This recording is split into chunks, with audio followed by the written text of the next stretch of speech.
Hello, my friends, and welcome back to the Lost Art Project Veterans Voices. I'm your host, AJ Cox, and today we're having a heck of a veteran story. But before we get into the episode, if you are enjoying these, then make sure you go hit up our new website. That's the Lost Art Project veteransvoices.org. Go check it out, see what we're all about. If there's any way you can help us out, it'd be much appreciated. A big shout out to the Valhalla Project out there doing amazing things. If you don't know anything about them, go check them out. Even if you do, go back and check them out again. I'm telling you, amazing organization. You always find them at tillvalhallaproject.com.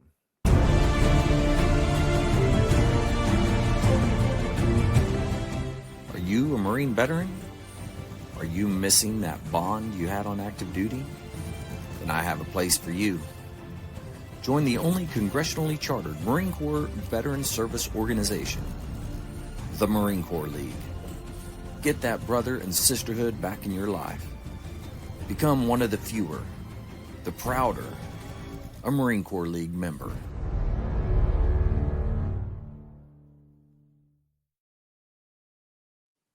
All right, man, here we are. I got Dan Gross here, man, Navy veteran. But how you doing, man? Good. How you doing?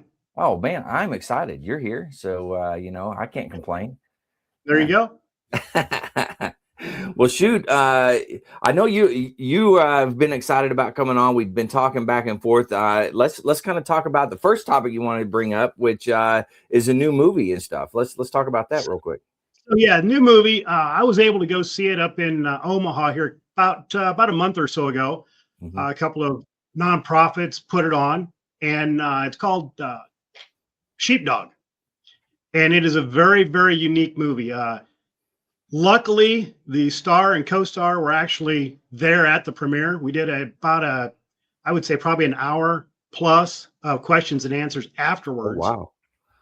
And it is a very, very in-depth look at, from being a veteran that has deployed more than once, it is a very unique look at exactly what we go through when we come back. Right.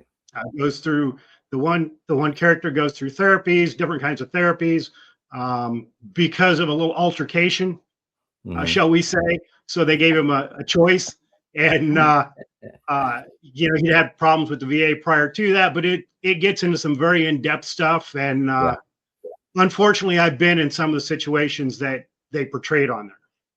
Oh, wow.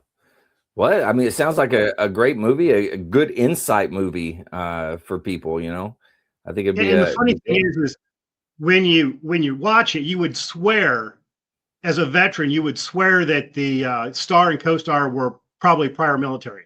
Neither one of them have any service, but that's how in depth they went in this entire thing to actually understand and get that perspective. That's pretty impressive. Yeah, it is crazy. Wow. Yeah, that's awesome. And now you said it's coming out, like it's already on some of the streaming services and stuff out there, correct? They've got it on Prime. They've got it on a few others. They had it out in Boston, I believe, back last fall or last November. But it's gone around to a lot of the little movie, I don't know what you want to call them, but the little local type stuff where they do the awards and that kind of stuff. The film festivals. Yeah. And so they've won a bunch of awards through that. But it is a very in-depth, and from, like I said, from somebody who's been through it, been through therapy, been through multiple different things like that. It is a definite must watch for not only for the veteran, but for their families, because it will give them insights to where we come from that we don't want to talk about. Yeah, that's a great point. And that's a tough thing for families to really grasp sometimes, and we as veterans, we don't talk about it, that, especially with our families, so being able for them to hear that, from a different perspective and be able to see it kind of, I can see that helping, understanding as they're dealing with their loved ones. Yeah, we watched it, and then like I said, they had a question and answers. And there was probably, I would say, 100 to 150 people up there, veterans, therapists, family members that were watching it. And they did the question and answer afterwards, which took an hour plus, and nobody got up and walked out. Dang. So they stayed the entire time. That's awesome. Well, it's good that they're out there. There's somebody out there that's putting relevant things for the veteran community for people to see, and also for the family members, things like that, and just for the civilian populace to be able to see it and get a better understanding of everything. Yes, and the backstory on how he came up with this project is amazing. So if you go to their website, you can look it up at Sheepdog. I think it's sheepdog.com, but if you look up Sheepdog the movie, you'll be able to track that down and read up on some of the backstory on it, and it's completely amazing. Very cool, man. I'm gonna have to check it out. I'm sure everybody else is gonna have to check it out too. So yeah, I'm not looking getting forward anything for promoting it. I'm just telling you, it's that good of a movie. It's got to be good if you're not getting anything to promote it and you're still promoting it. I mean, that's a good deal. Absolutely.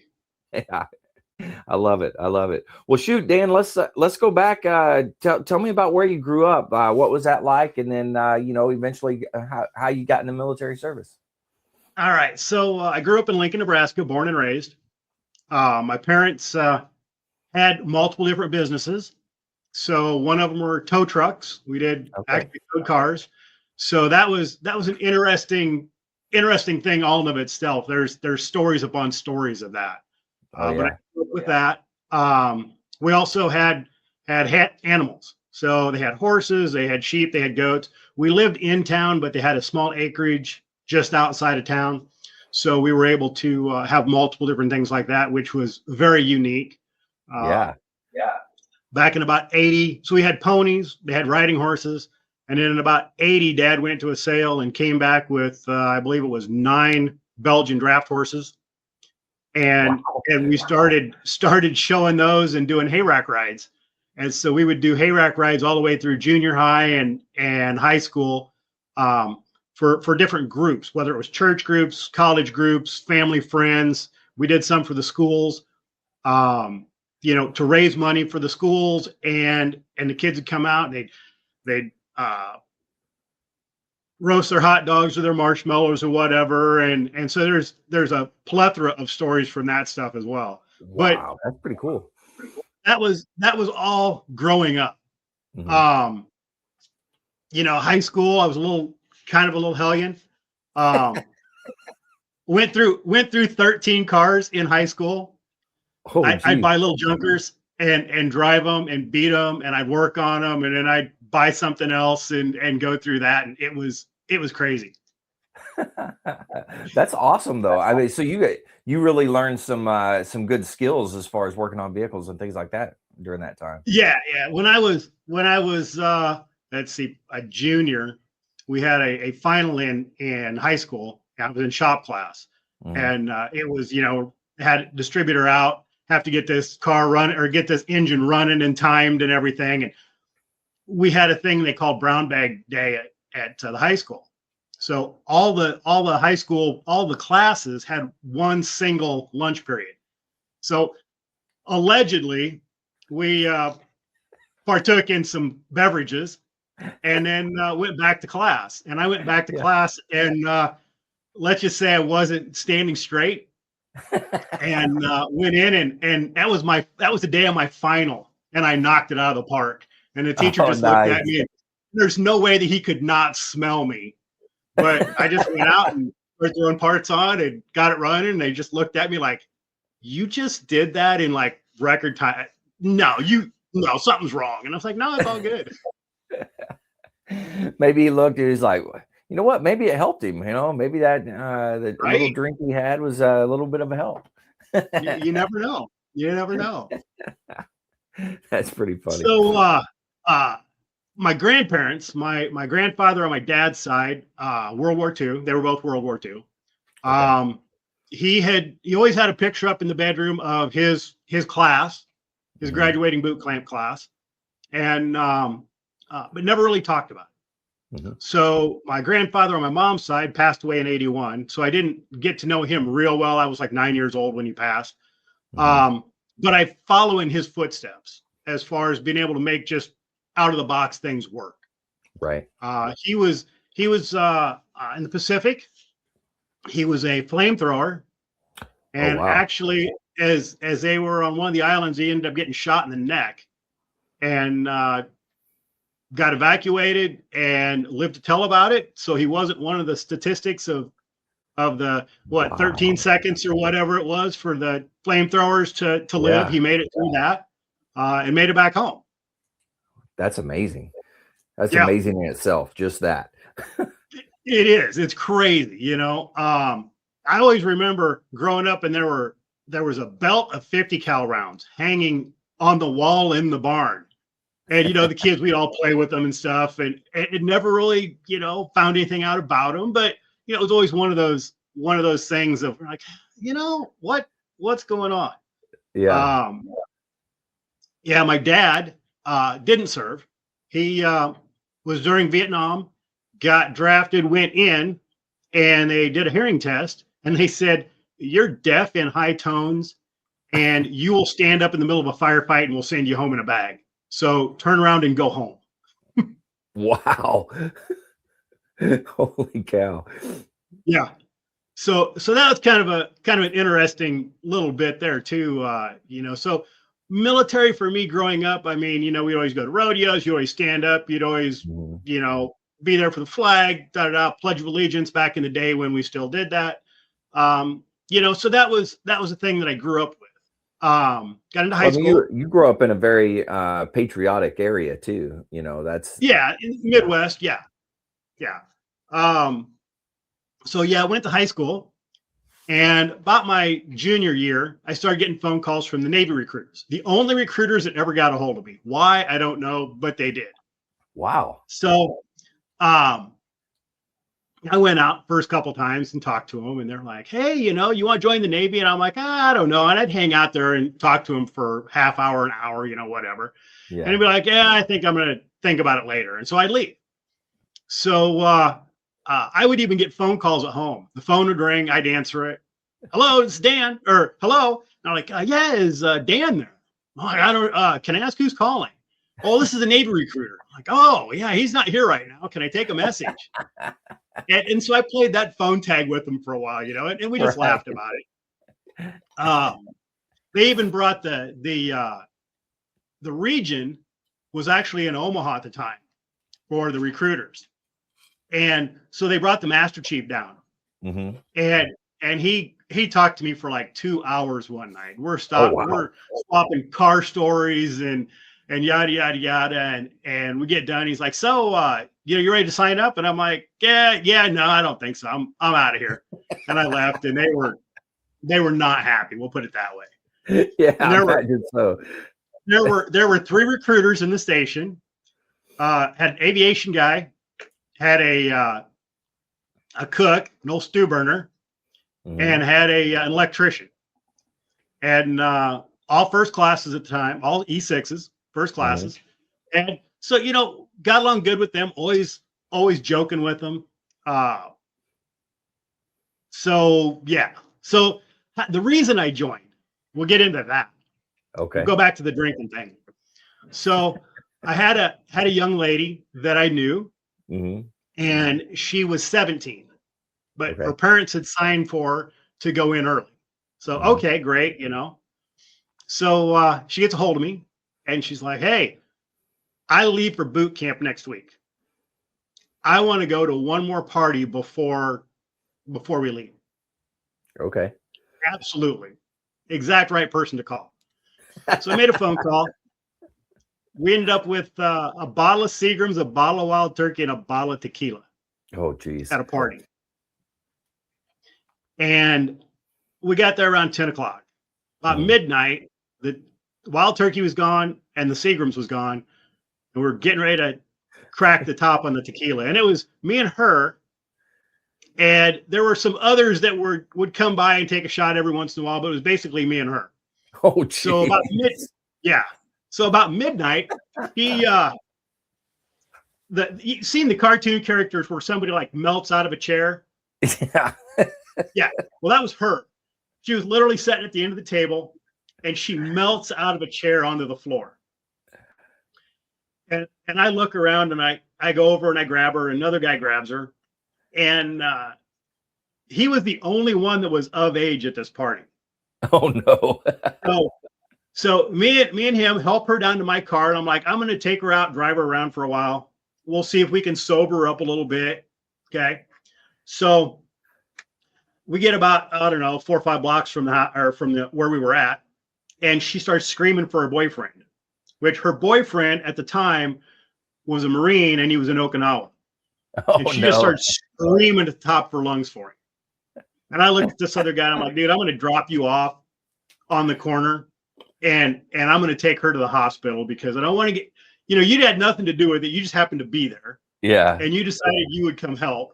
But I'm not gonna put you through getting in trouble for delinquency, contributing to the delinquency of a minor and all that. Right. He's like, no. He said, I'm gonna make sure she's good. So okay.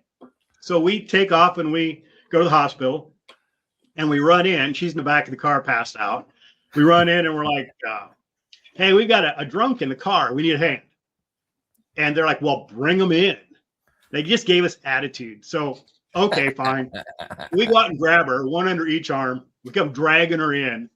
When they see us dragging her feet behind her, they come out with a wheelchair, throw her in the wheelchair, take her in. And, what's her name? So we gave her the name. How old is she? Well, she's 17. And they're like, excuse me? And I'm like, yeah, we need to get over parents. So instead of calling her parents, I called somebody else that knew her parents as well. And I'm like, hey, give them a call. This is where she's at. And they're like, okay, you go park in the parking lot. We'll meet you in a little bit. So a couple people that I knew came and picked me and this other guy up and took him back to his place. And I went and crashed on their floor for the night. Yeah. And got up and went home the next day. And this gal called me on Sunday. So this was Friday night, Saturday morning when we took her to the hospital. Mm-hmm. About noon on Sunday, she calls me. And she's like, what happened after the second shot? Oh, God. And I was like, well, the third shot, the fourth shot, the fifth shot, the first bottle, the second bottle. She remembered nothing after the second shot. So we they did a BAC on her. So they pumped her stomach when she got there. They did a BAC on her. Her BAC was 0.34. Oh, and geez. 0.4 is clinically dead. And they said they pumped enough alcohol out of her system to kill her like 3 times over. Wow. So we had drank some booze that night. Yeah. And I am not saying that drinking underage is a good thing. Everybody understand that. This was back 30 plus years ago. Yeah. Not that it was good then, but it's what we all did. So took off and went to work Monday morning and worked at a specialty lumber store. And it was me and the owner. So he'd buy wood and rough wood and stuff, and then we'd clean it up and sell it. Right. And so after work, I go to the recruiters on Monday, and I walked in. I'm like, hey, so you got the paperwork for me? And they all looked at me, and they're like, we're not doing any paperwork on you because all you're going to do is leave. And I was like, no. I said, you heard about the situation, right? And they're like, well, yeah. And I said, well, okay. Yeah, I'm leaving. So I'm either signing the paperwork with you or I'm signing the paperwork with somebody else, but I'm getting out of here. And, I wasn't worried about her dad, wasn't worried about, the law, any of that. But that's what we were doing. Yeah. We were drinking all weekend, and then we go to work on Monday, and that's just what it was. So I was like, I just need to get away from here because I didn't want to somebody end up dead at a party because they drank too much. Yeah. So I'm like, I'm just gonna get out of here. So I joined the Navy. How did that work out for me? I love it.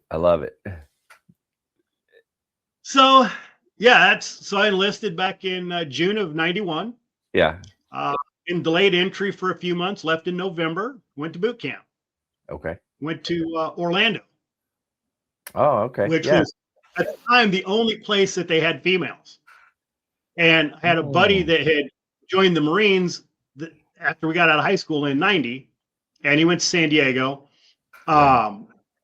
You know, and so we talked. We had a he ended up going to he was in the first Gulf, and then he was in Somalia. Okay. Which is a whole issue there. But you know, we had my going away party, and I had helped build his car. So we're out at my parents' acreage and stuff. We're having a little going away party. Had somebody came out and roasted a hog, and we had all kinds of people. Had a circus tent and stuff put up, and I hear this car, and I'm like, well, that's Greg's car. And my mom's like, no. And I'm like, yeah. I said, there's the truck. So it'd be his parents following him.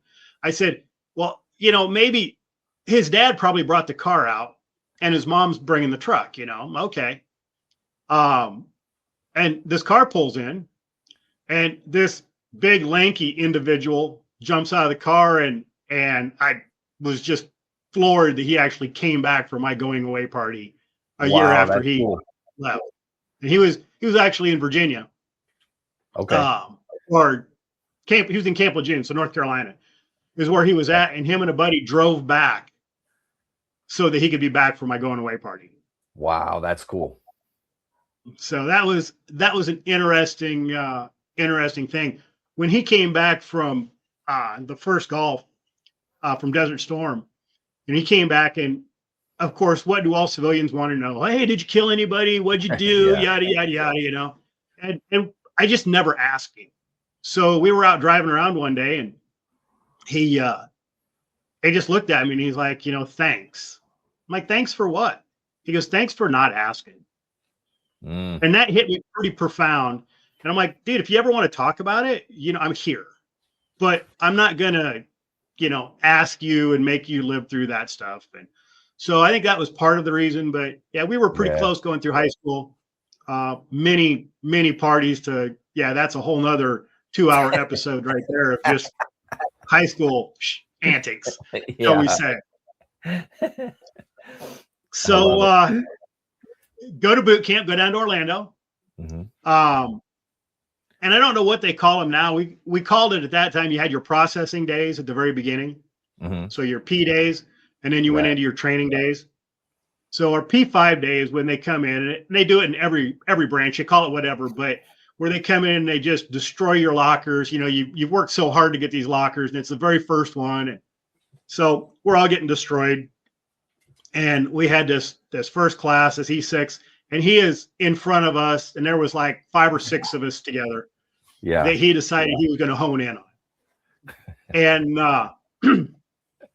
so we're doing set or push-ups, and the first one I was off on a count of 1. I was 1 off of the number we were supposed to be at. Okay. And this guy looks at me and he goes, "You just killed somebody." And I'm like, dude, what? You know, I was off on a push-up. It's not a big deal.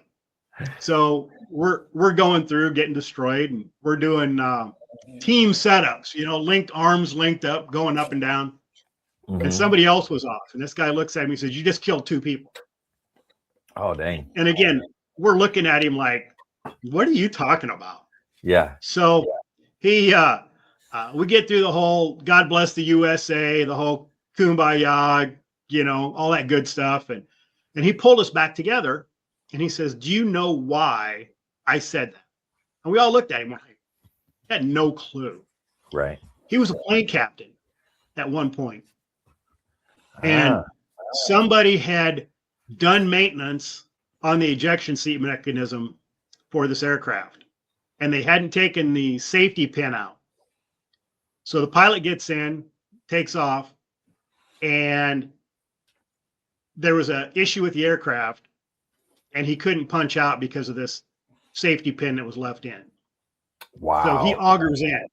And this is what this guy is telling us. He goes, you know, he said, so because of your lack of attention to detail, he goes, you write that officer's or that pilot's wife and his 3-month-old child that he never met because they were deployed when that child was born.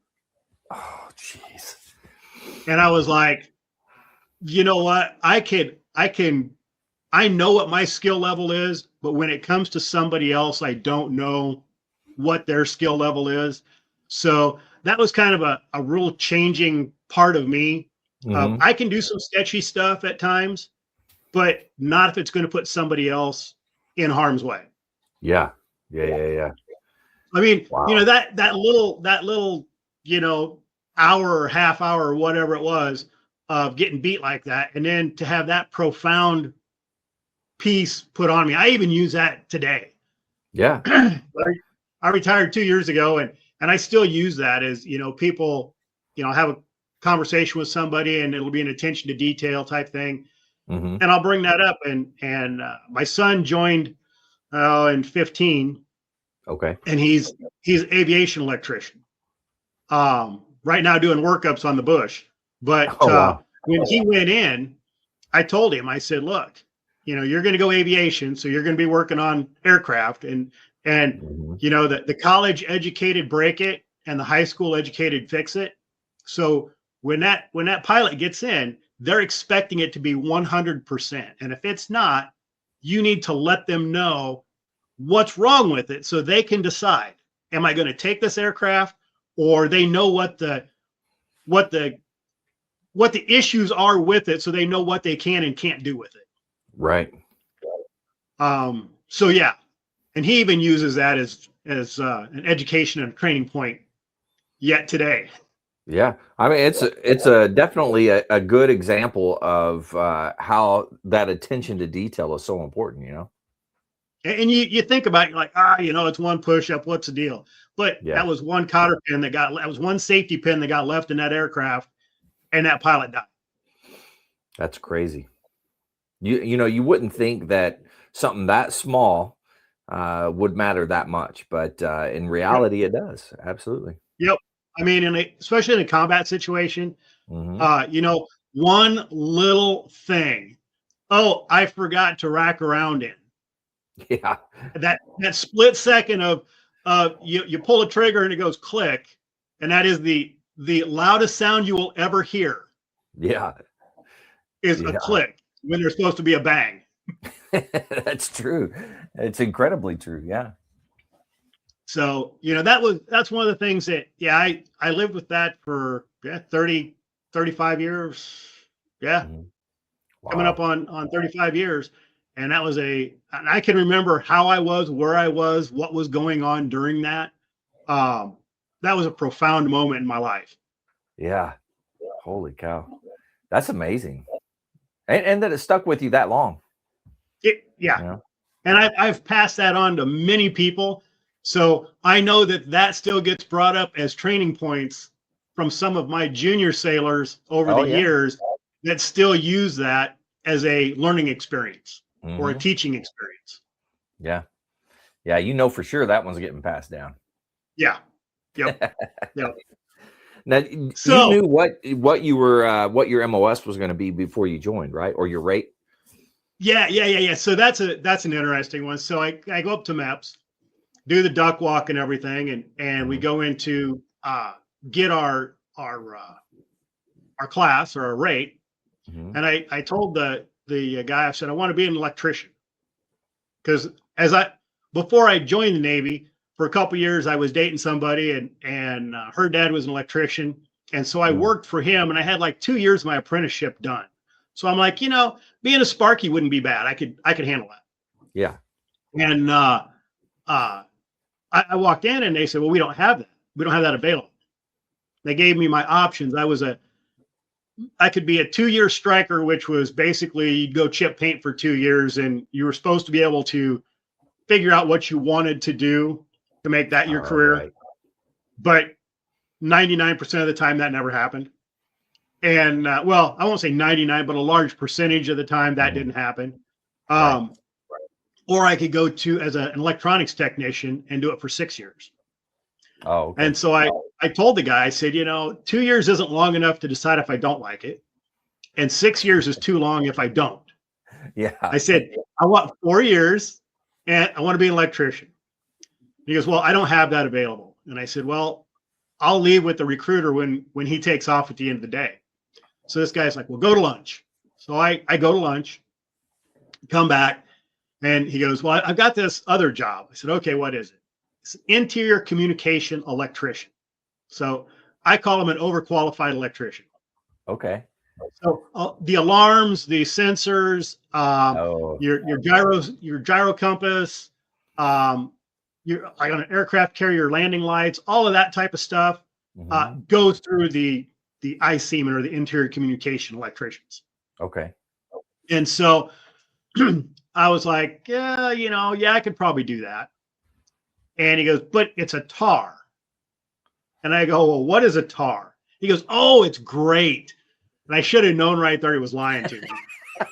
But he's like, it's a training administrative reserve. And I said, okay, so explain this to me. He says, well, you're active duty, you're full time, but you're in the reserves. You'll be on a reserve ship, and you'll only deal with reservists. You'll only go out on the weekends when the reservists come in. And I'm like, okay, I could handle something like that. He lied to me again. We spent my first and second shift, we spent more time underway than the active duty components spent, because we had our active duty stuff that we were doing plus our reserve stuff. Wow. So we were constantly underway. Now, because you said it's a ship. How many active duty were on the ship? Well, everybody on the ship were either, so in that respect, we were active duty. We were technically reserve, but we were active duty. Right. Yeah. So we got same paycheck, same everything. So on my first ship, and it depended on the class of ship on how many people were there. My first ship, there was roughly 100 individuals, including the old man. Okay. So, that was an old World War II ship, commissioned in 45, USS Reclaimer. Okay. Had been through the Bikini Island nuclear testing and stuff. And oh, geez. And we'll get into that here. So that's on my list as we go here. But yeah, that was interesting. Wow. Well, I didn't mean to jump ahead there. I apologize. No, you're good. Yeah. You're good. I told you I remember way too much stuff that happened over my career, shall we say. Yeah, no, it's all good. It's all good. That's why we're here, man. So I jumped back to boot camp. We had some kid one night that got up and thought he went to the head and was actually relieving himself on his rack mate's head. Yeah, the fire watch starts screaming, and we all wake up, and what's going on? And this kid, he's like, well, I must have been dreaming, because I swear I was in the head at the urinal, and I couldn't figure out why this guy's rack was sitting next to me. Like, I thought you guys took his rack apart and put it in there. So he goes to the company commanders and was like, he's worried about getting kicked out for sleepwalking. Yeah. And that was during our work week, or our week that we actually, did different things around the boot camp to help run things. And they were like, no, but I'd be worried about that guy kicking your butt. That's what I would be worried about. Yeah, no kidding. Those were fun things. One of my company commanders was a torpedoman's mate chief submariner, and he was a recovering alcoholic. Oh no. So what a combination, right? Yeah. So this guy, his rate and rank was TMC. He had torpedoman's mate, and he was a chief. So TMC. So as we were marching around in boot camp down there, somebody would say, "Hey, TMC," and the whole company had to respond with, "That's my chief, sir." Oh, nice. Nice. That's good. we would wake up to we had a class above us in the barracks, and we would wake up to this tink, tink, tink every morning on the deck or on the ceiling. Couldn't figure out what it was. Yeah. Well, the class above us, they say you're either smart or you're strong. Well, the class above us was very strong, Yeah. because they would wake up in the morning doing push-ups, and that was their dog tags tinking on the deck. Oh, that's funny. And we would go to bed at night, and we could hear dog tags tinking on the deck above us. Oh my God, that's awesome. Yeah, we Wow. down there for I went down in November, so I was there for Thanksgiving, Christmas, New Year's, my birthday. Had to stick around one more day for Martin Luther King Day, which is a whole nother subject I was pissed off about. You hit every single one of the great holidays. That Yes, is, and your yes, birthday. yes, yes. It was an amazing time.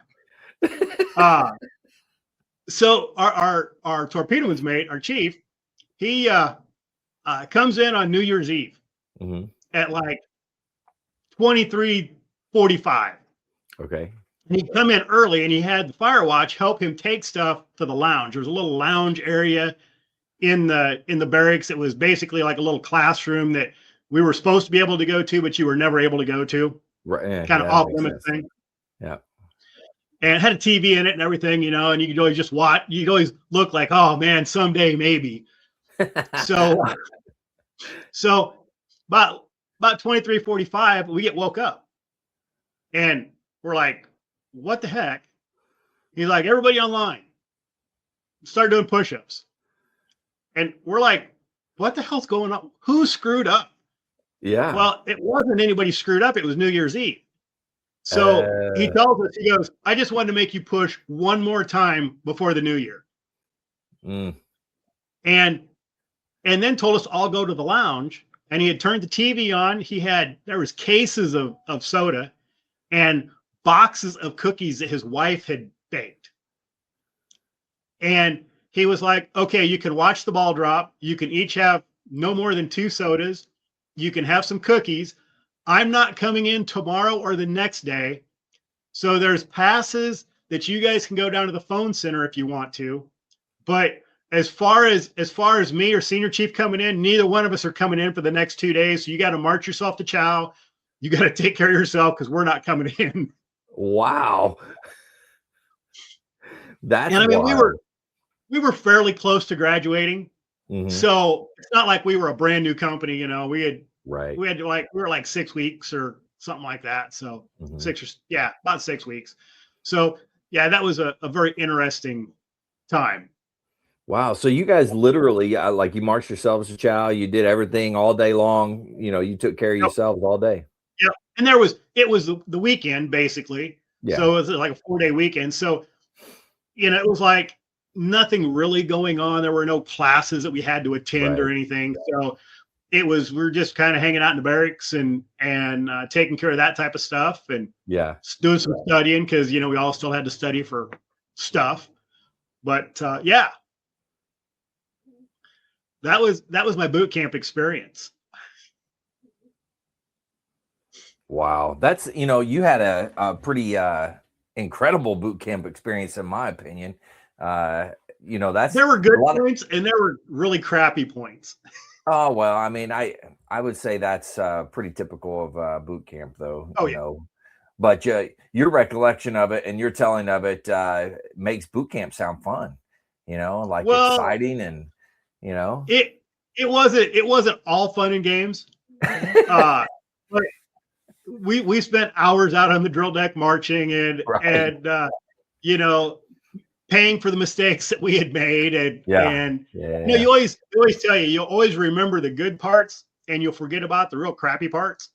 Yeah. That's regardless of the command or wherever. Mm-hmm. I love it. Wow. And They now had a female. What they had year a did female you graduate commander boot camp? So January of 92. 92. Okay. Yep. They had a female company commander down there that her name or her nickname was Rainmaker.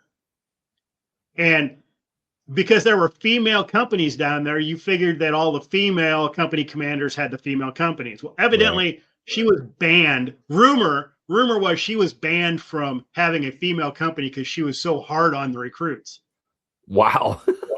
and because somebody would mess up and they would shut the doors to the compartment or to the barracks and make it rain in the barracks. Oh, geez. Yeah. Yes. And we had our sessions of those too, Yeah. but yeah, they said that she had to go to a mail company because of how hardcore she was, shall we say. Yeah. And we did see her one day. We were marching up to the chow hall, and her company was marching up ahead of us. Mhm. And she happened to be in a tree across the street watching her company and caught somebody doing something they weren't supposed to. So they're down doing push-ups on the steps going up to the chow hall. Oh, nice. Yeah. So as always, you never wanted to come across her because you're always afraid you're going to get just hammered for whatever it was. Right. Oh, that's awesome. I love it. Yep. Yep. Yeah, there were some other interesting stuff that happened in boot camp, but those were the highlights of that. Very nice. Very nice. So yeah, then I came home, Uh-huh. had some leave after boot camp before I went to my A school, as we call it. Everybody else is AIT, their advanced training. Right. And so I went from Orlando for boot camp to San Diego for A school. And we had an extremely small class. I think there was like 12 or 13 of us in my wow. class. I'd actually shown up to San Diego and checked in like we were supposed to. And they said, oh, you've got to go over to this barracks over here. It's a holding barracks until they can class you up. Okay. I'm dumb, straight out of boot camp. Okay. So there was probably 7 or 8 of us over there. And it was with the MSs, or now they call them mess specialists at the time. Now it's culinary specialists, so the cooks. Oh, okay. Gotcha. Yeah. So they had stuck us in the galley, basically mess cranking. We were free labor, but our school didn't know we were there. Nobody had ever reported that we were there, so they were hiding us in these other barracks. Oh, now that's and we were funny. there for like a week or 2 weeks, going to work every morning in the galley, working in there, doing stuff. And then pretty soon we get this call, and we're like, hey, you're in the wrong place. You need to report over here. Oh, And that we're like, is okay. crazy. And we're like, where have you been? And they're like, well, we were told to go over here. Well, that's not where you're supposed to go. It's like, well, we don't know. That's pretty. I mean, I don't know. That's pretty smart on the cook's part, man. They being able to snag you guys, pull you over, free labor, man. Absolutely. Well, and it was an open bay barracks that we were in. So the Nice. cooks, they lived in an open bay barracks. Yeah. So I'm on like the 3rd deck, and it's like Sunday night, we hear this just commotion outside. So we run over to the windows and we look out. Well, I mean, the military is a micro look at society. True. Whatever's in society is in the military. It's just a smaller number. Yeah. So there were 2 gang members that had joined the military, and they were both going to be cooks, and they were rival gang members. Oh, no. And they recognized each other, and one of them stabbed the other one. And that was like, I'd been there like a week. Yeah. Wow. So the guy that stabbed the other one, he jumped the fence and took off.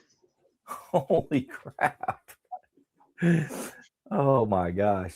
Now, where was the schoolhouse? In San Diego. Oh, okay. Gotcha. All right. It was on the same base that the boot camp was. It was just another section of it, and then right across the fence from MCRD. Right. Yeah. Now, have you been back out to San Diego to that? They rebuilt all that. I have been. So all the buildings are there, but like the boot camp area has been turned into condos. Even the training base has been turned into condos. Yeah. I was out there. Last time I was out there was in October of 21. I was dating somebody, and her son had joined the Marines, and we went out there for his graduation. Yeah, it's amazing what they did with everything out there. I mean, it's pretty cool. It is. It's pretty crazy. Yeah, sorry. Yep. Side note. Oh on that. no, My apologies. no. Yeah, it's interesting on what they can turn that stuff into, and then what civilians just think, oh my God, this is the greatest thing ever. And we look at it, remember what kind of crap this stuff really is. Well, the civilian side put a little bit better twist on things. Well, when they were doing it. Yeah. I love it. Oh man. Yeah, so went through A school Uh-huh. and graduated there in the end of June, first part of July. Okay. Yeah, we were, again, it was a small class going through A school, and it was electrical theory. So a lot of it was your basic, your BEE, your basic electronic theory, which I've been an electrician or a journeyman for a couple years. So all of that stuff made sense to me. Yeah. So I really had no issues with going through school as a problem. And we had kids that did. So, I sat at night with some of them and help them through stuff. They didn't understand something, I'd sit there and give them some one-on-one training, help out wherever I could. A lot of them, they'd be required to go to the schoolhouse and study. And,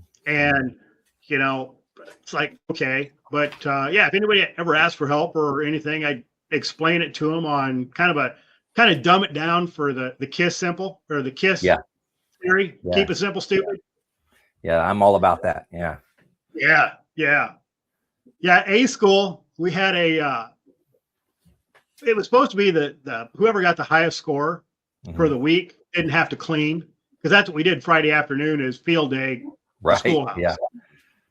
So we only had like 12 or 13 people, so it didn't matter what you got on a test, you were still field day. So we would all, and usually I'd rank towards the top of there, so I'd be like, hey, I could get an afternoon off, and it was like, no, we're all working. So which wasn't a big deal. It was fun. We always had a blast with it. Oh yeah.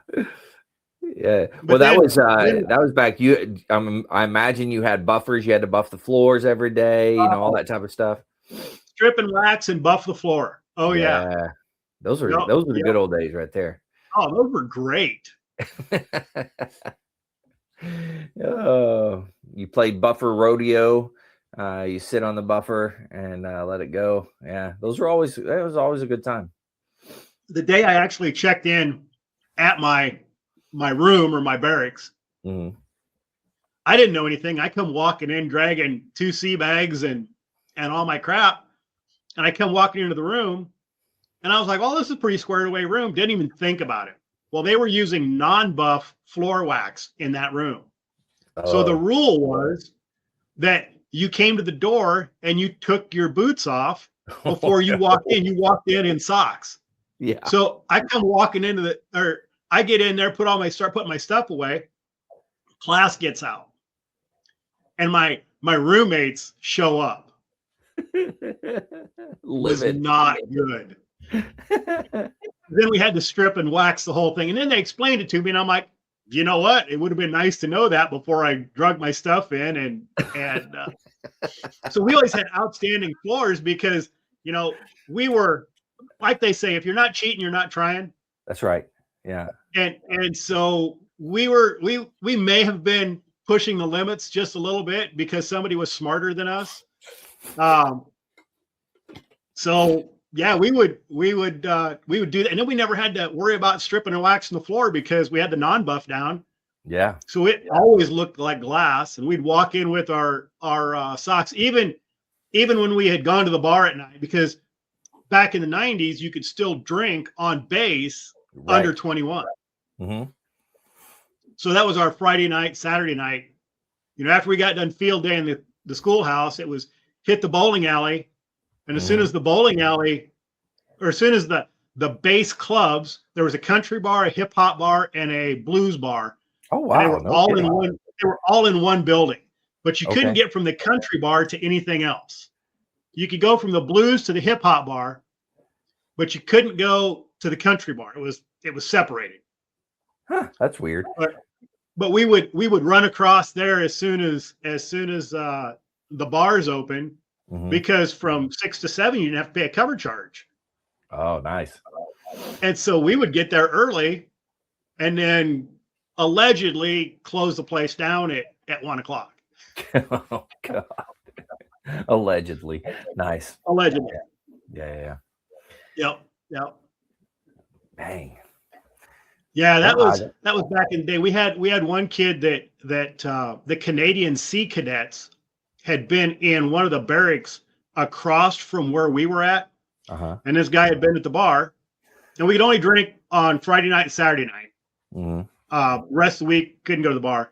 So this kid had gone out and he drank a little bit too much, and he came back and ended up walking into the Canadian Sea Cadet barracks rooms trying to lay down and fall asleep. So that was a little bit of a little international incident type thing there. That was not a good, that was a good ass chewing is what we got, but yeah. Oh my God, that's pretty good. So graduate boot camp, get done with that. And there was a guy from Colorado and a guy from Omaha just up the road from me. So we all got in this car and drove back to Nebraska. And we took turns driving. And we made it in like just over a day and a half, something like that. Taking turns. So yeah, that was an interesting trip coming back from that. Now I'm assuming that somebody had their, like, that was their personal car or whatever that they had down there type of thing. Yep. The guy from Omaha had taken his car out there. Gotcha. So he had wheels, not that we were going anywhere, but he had wheels out there. So did that and drove back and got dropped off and was home for a little bit. And then flew out to San Diego to meet my ship. Okay. Now, when we were in A school, again, the top, whoever was ranked top of the class, that's how you picked your orders on where you were going. Okay. From the top of the class to the bottom of the class. All they had was carriers. Well, it comes to me and they're like, oh, wait a minute. Here's where that tar comes in. You're a tar. So you can't pick orders. And I'm like, what do you mean I can't pick orders? I just smoked this school.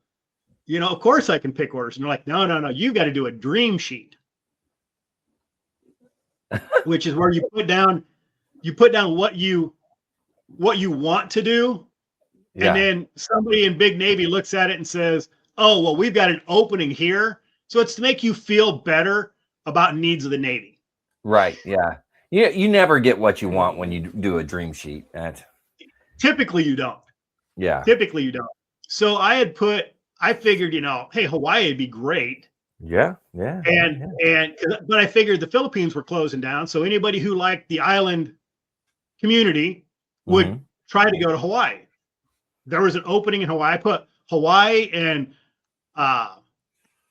Virginia and Texas, Corpus Christi, Texas. So those were my three options. And I actually got Hawaii. No kidding. Got Hawaii. Dang. You got USS Reclaimer.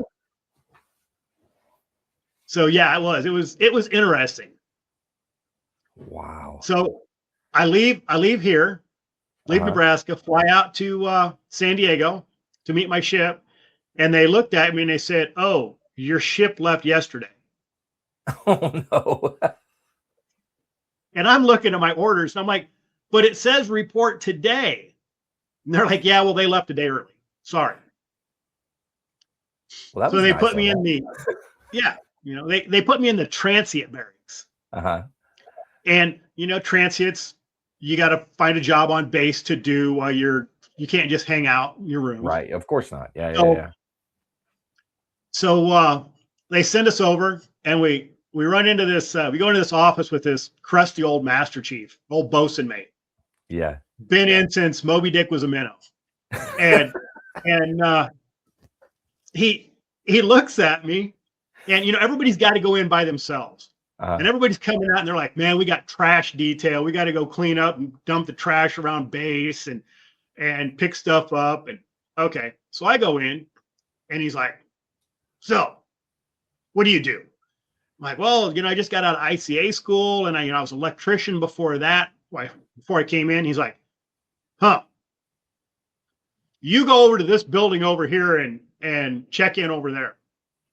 So, okay. So I walk over to this other building. It's base maintenance. Okay. Okay. So instead of base beautification, it's actually base maintenance. So Yeah. I'm like, okay, this could be all right. So they're like, oh, you're the electrician. You go over here with this guy. And I had a first class, had an E6 that was road. You know what road stands for? Tell me. Retired on active duty.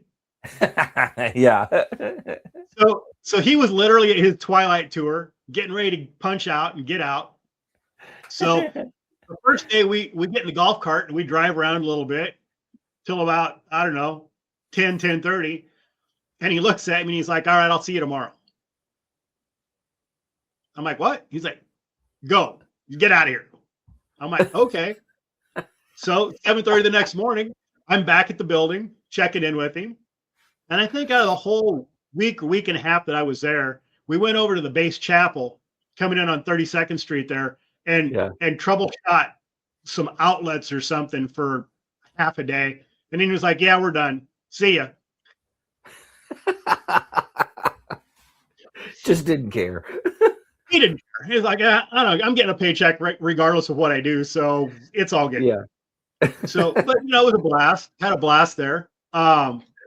So I get a message to go over to PSD, so the personnel support detachment, and they gave me a set of orders and a plane ticket to Panama. And they said, go meet your ship. Here I am, 19 years old or 20 years old, no idea.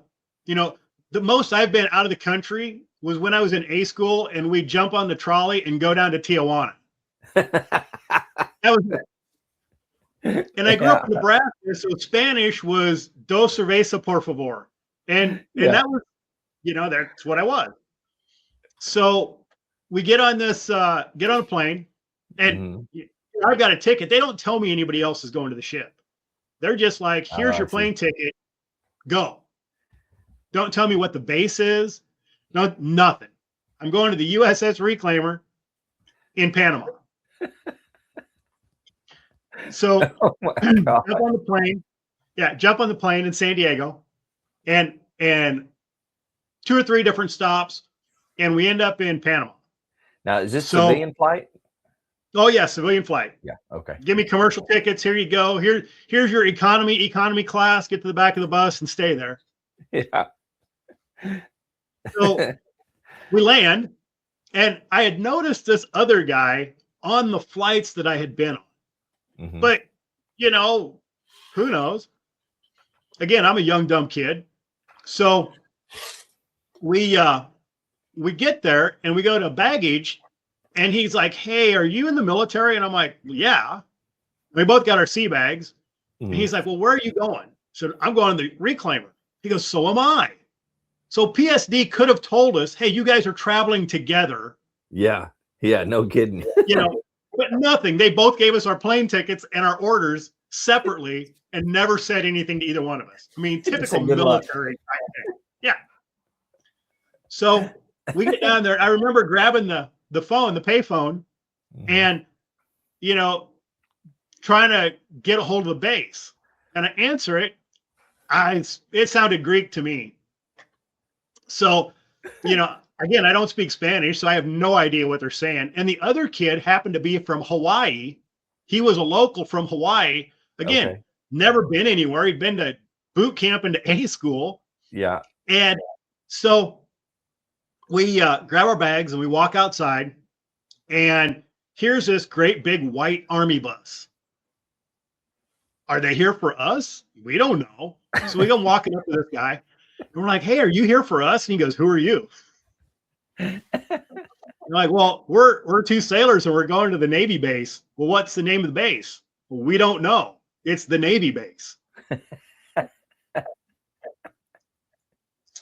So he's like, well, I'm here to pick some people up. And as soon as they come in, I can give you a ride somewhere. But I don't know exactly where it's going to be.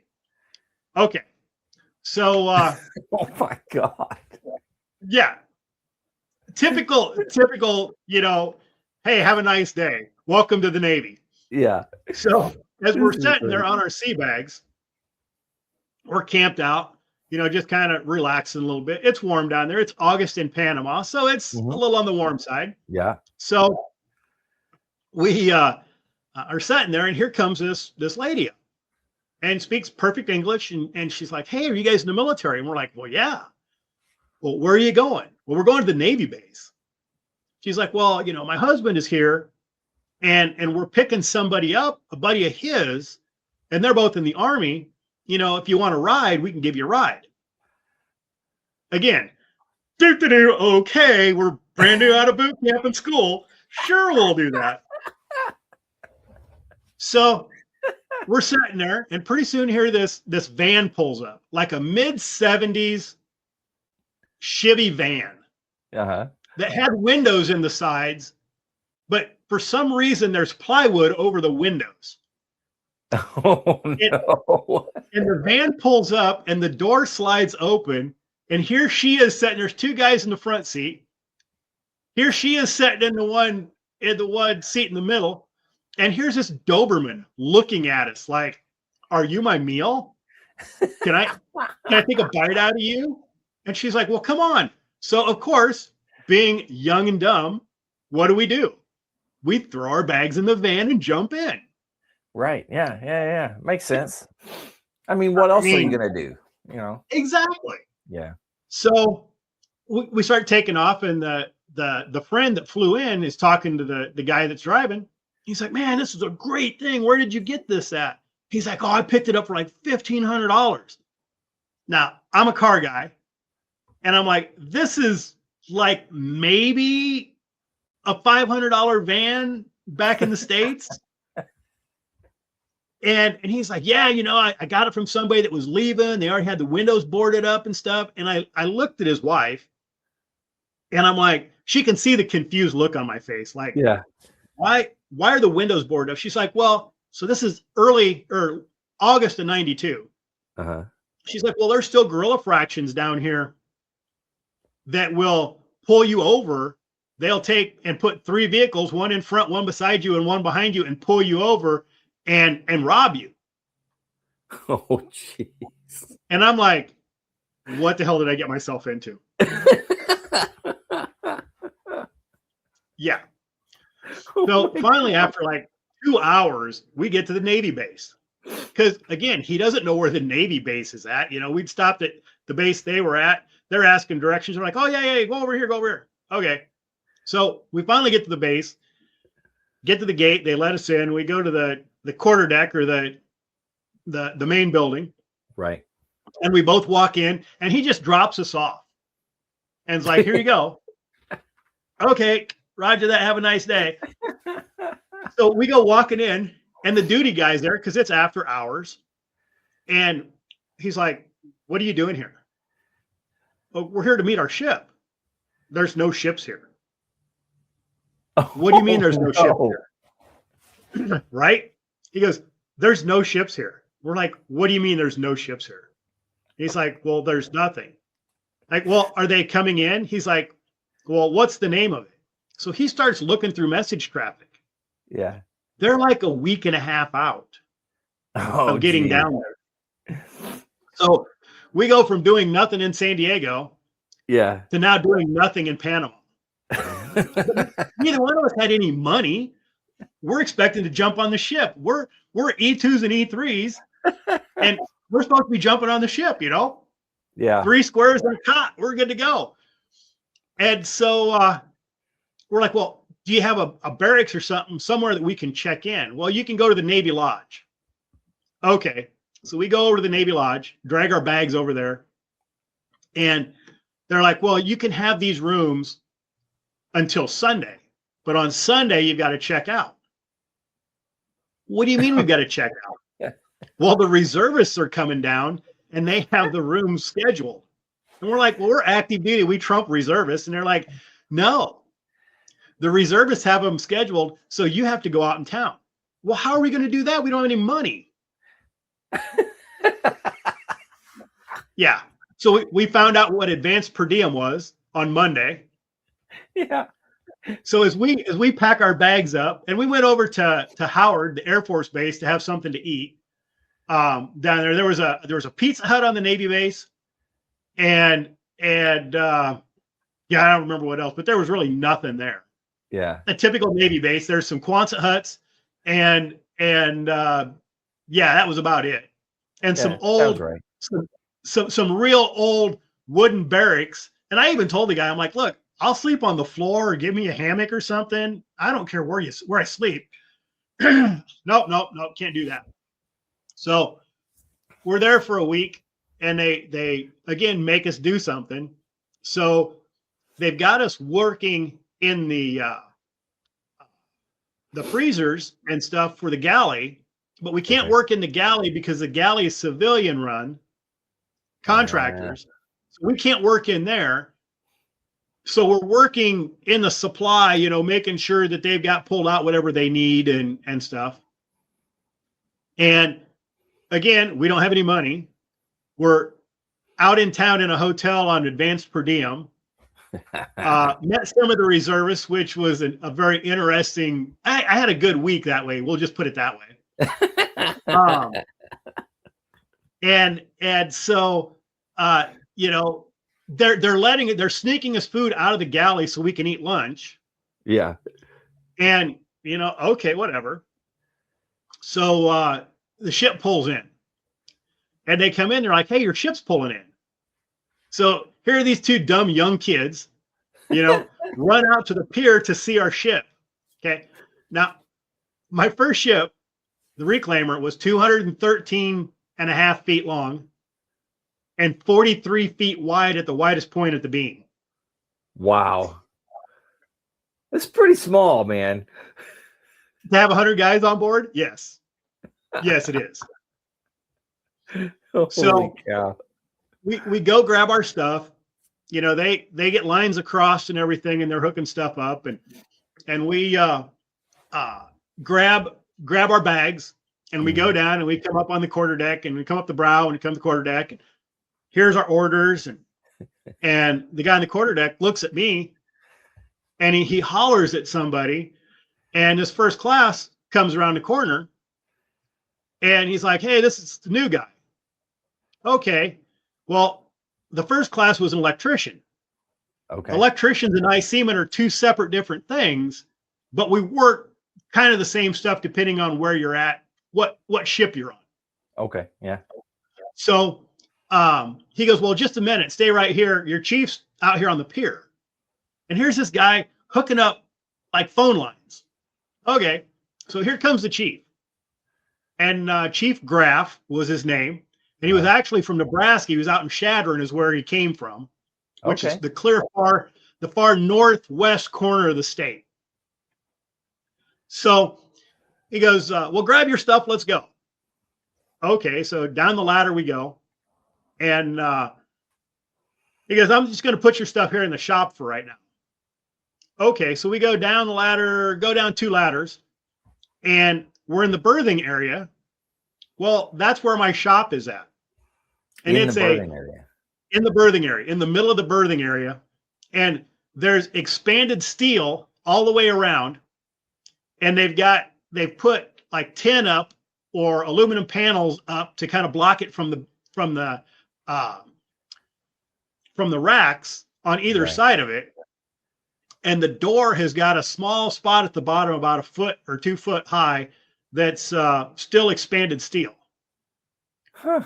So you can see in the shop from the berthing. Yeah. And it's like, okay, whatever. So he opens the door, and the Navy, you've got sound powered phones, which no batteries, but you can plug them in, and it's a salt and pepper line. Just the vibration of the magnets will kind of like 2 cans on a string.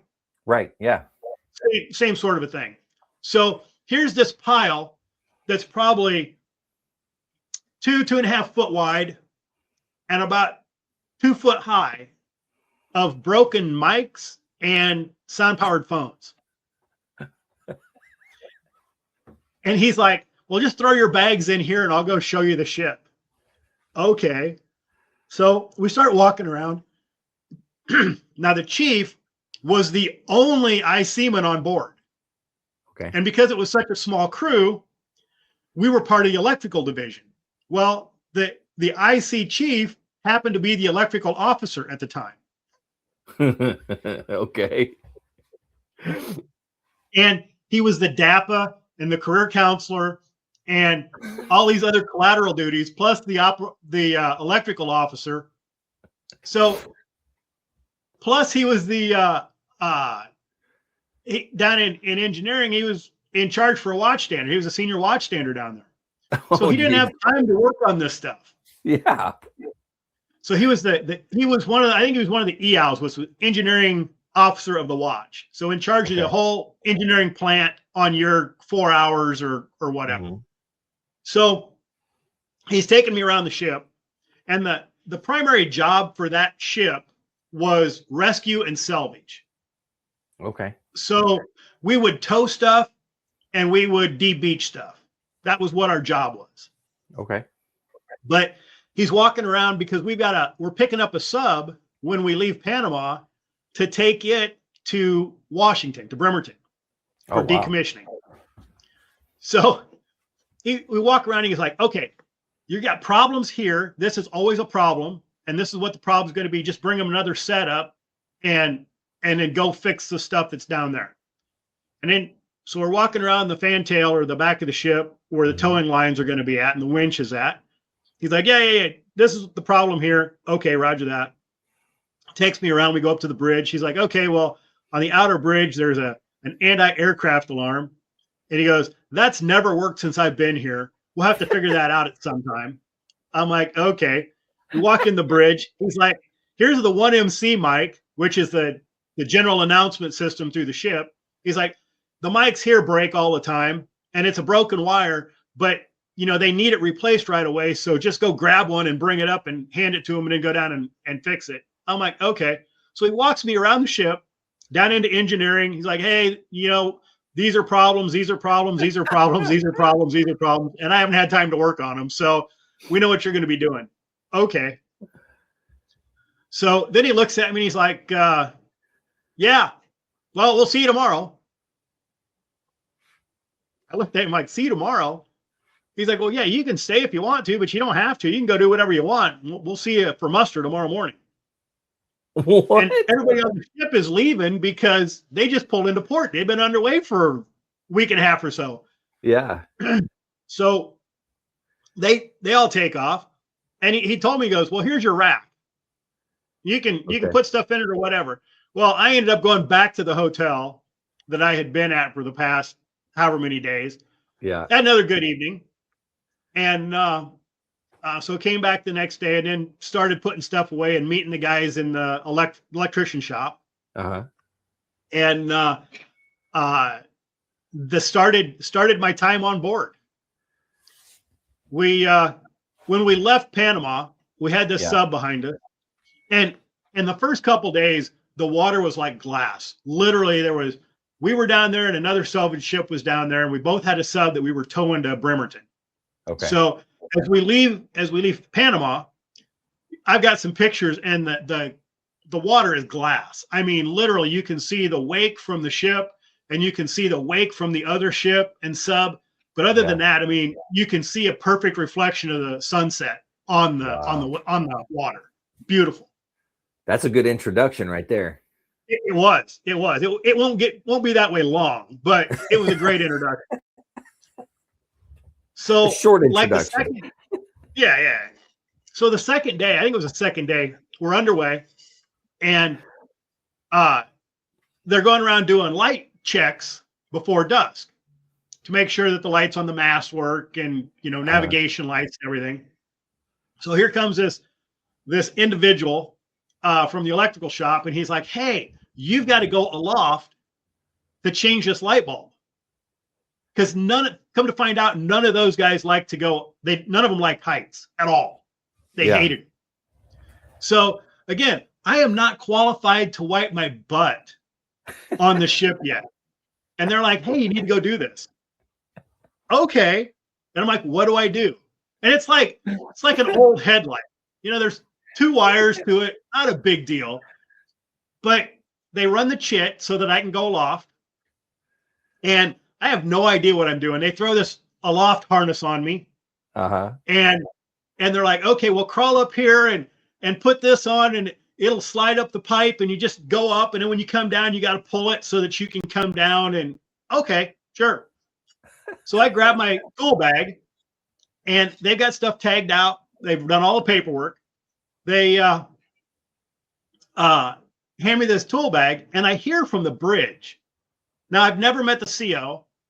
I've met the chief engineer, and the chief engineer and the CO kind of look alike. Yeah. But, you know, again, young, dumb kid. So I go to crawl up there, and I hear from the bridge wing, hey, do you know what you're doing? I'm from Nebraska. I'm a smart ass. And I'm like, I don't have a freaking clue, but they told me I'd figure it out when I got up there. Happened to be the CO. Oh, no. Whoops. That was my introduction to the CO, which ended up being a great guy. But so I go up, change it, you know, do some other stuff. There's maintenance due on a switch in the magazine. Uh-huh. Well, none of the electricians want to do it because it's my job. Yeah. So, okay. So I go down into berthing, and the magazines happen to be in the berthing. Okay. So pop the cover on this magazine, and it's the magazine alarm switch is what it was that we were doing. So I crawl in the magazine, have no idea what's underneath of me. There's these great big ropes that are probably about three inches across or so. All right. And I'm like, okay.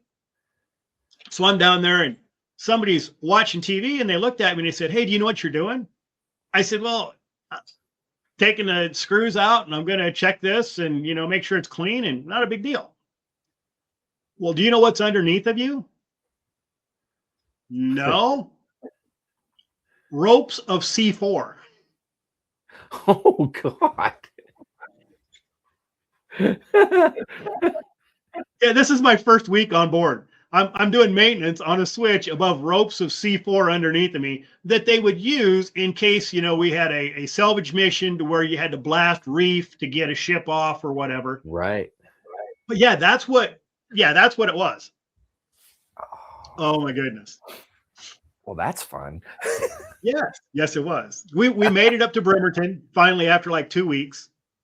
And we get up there. On the way in, we're coming in the channel, and it's dark, and there's a fishing boat with fishing nets out. Oh, no. Well, they try to get bridge to bridge, and they can't raise them. So our searchlight was this thing was commissioned in 45. So it's a carbon arc searchlight, which is 2 carbon rods that they run high voltage through, and it's like basically a welder. Oh, wow. And that reflection is our spotlight. So they even fired that thing up, trying to get this guy, couldn't raise him. They woke up, we got a little bit farther, and they were getting ready to cut the tow because they didn't know if the ship could move, because we've got a sub behind us. Yeah. So it's tracking on a cable. And okay, well, finally it started to come around, so we missed him, but we took all of his fishing nets with us on the front of the sub. Nice. So he woke up the next morning with no nets whatsoever. And they did find the boat, and they did make amends and pay for new fishing nets, but yeah. Wow. So again, I've been on board 2 weeks, 3 weeks, something like that, and this is everything we're doing. So we get to Bremerton, get rid of the sub, there for a couple days. We head out, we head back. Well, if you look up the history, in 1992, there was this little storm, we'll say, called Hurricane Aniki. Yeah. Well, there was another hurricane, and I don't remember what the name, if they even named that one, that was right behind it. But as we pulled out from Bremerton and got out into open ocean, Aniki was in front of us and this other one was behind us. And we rode Hurricane Aniki for 7 days going back to Pearl. No kidding. Wow. Now, And what is it like riding behind it like that? oh my God. Well, I mean, you were up and down and it was crazy. Yeah. It was completely insane. And so I got a picture here. I'll throw this up. Yeah. So that was my first ship. That's the Reclaimer. Okay. So that thing is itty bitty. It's like a seagoing tug. Oh my God. And later on we had it out of the water. They did repairs on it, and it looks like a big blowfish on the bottom. It's like rounded on the bottom. Oh, really? Yeah, it's yeah. And it was made to pull a lot, but not go very fast. I think max speed on that thing was 13 knots. And that was with Really? Liberty turn. Yeah. It was crazy. Wow. It was almost like a tugboat then. More than it was. It was a little bit bigger than a tug, yeah. And because it was commissioned in 45, they never had upgraded stuff. So it literally had the old, like you think of Frankenstein with the knife switches. Yeah. It had those with big handles for rheostats that you would click to increase the speed because it was a diesel electric propulsion. So the diesels were the generators, and then we had electric motors.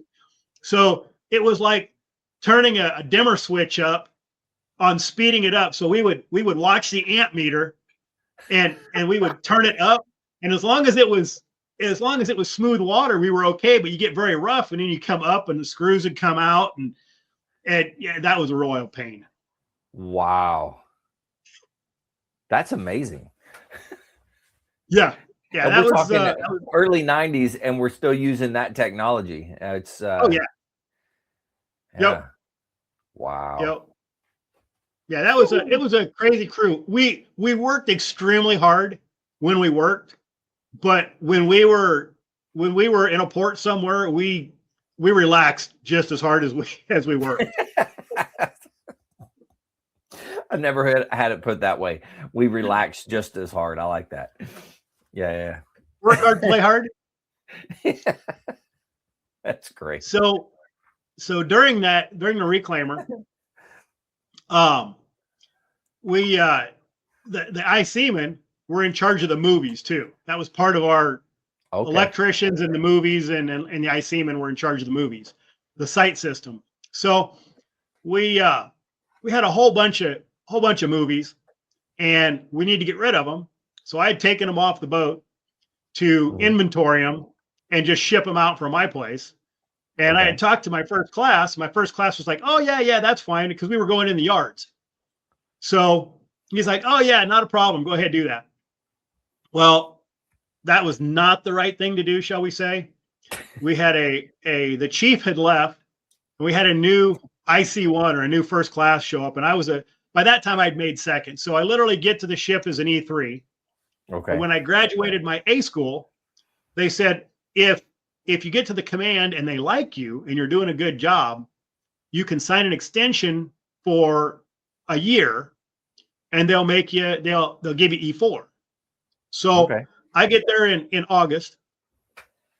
So September, October, November was my 4 months.